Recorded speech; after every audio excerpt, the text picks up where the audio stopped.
Parfois, dans la forêt ou dans la rue, en balade tout simplement, il arrive que des chiens réagissent fortement lorsqu'ils voient l'un de leurs congénères. Dans cette vidéo, on va voir pourquoi il devient réactif à ses congénères et quelles solutions mettre en place, et puis aussi les erreurs fréquentes que j'observe souvent pendant la marche en laisse. Alors pourquoi un chien peut être réactif à ses congénères en laisse? Souvent, on peut avoir l'impression que le chien maîtrise bien la marche en laisse, mais tout d'un coup, quand il aperçoit un congénère, il commence à surréagir et à en faire un peu trop. L'origine de ce problème, dans bien des cas, c'est la faute du maître. Il fait quelques erreurs qui sont souvent, par exemple, s'énerver, s'arrêter brusquement, crier sur le chien, gesticuler ou donner des à-coups en laisse. En fait, un chien, c'est comme une éponge à émotions et il peut percevoir notre détresse.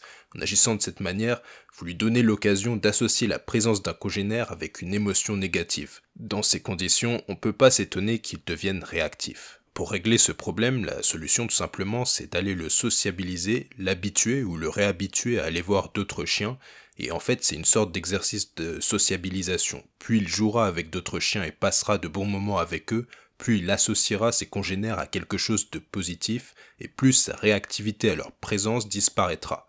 Pour vous aider à résoudre les troubles du comportement en laisse et l'agressivité, je vous recommande la lecture du livre « Dressez votre chien en 15 minutes par jour ». Écrit par une éducatrice de 14 ans d'expérience, il permet d'obtenir les premiers résultats dès les 2 premières semaines. Vous le retrouverez dans la description. Du coup, la question qui vient tout de suite naturellement, c'est de savoir si finalement le chien maîtrise réellement la marche en laisse ou non. Comment on peut le savoir? En fait, on peut dire que la marche en laisse est maîtrisée et comprise intellectuellement à partir du moment où le chien parvient à suivre les mouvements du maître et qu'il ne tire plus sur la laisse. Après, quand on fait une promenade, il y a une compétence qui est nécessaire, c'est la gestion de l'environnement et des émotions.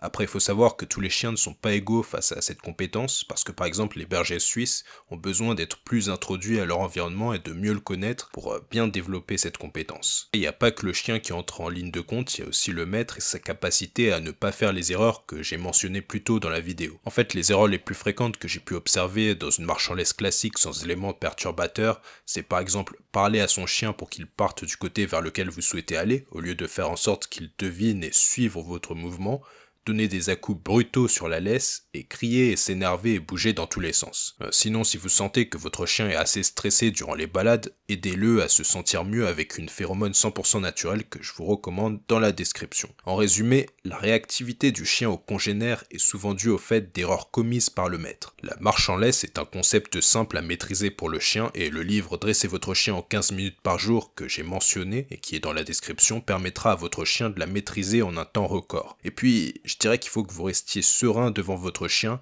et permettez-lui de deviner où vous souhaitez aller par le geste plutôt que par la parole. Voilà, j'espère que vous avez apprécié cette vidéo et si c'est le cas, n'hésitez pas à lâcher votre meilleur like et vous abonner. À très bientôt.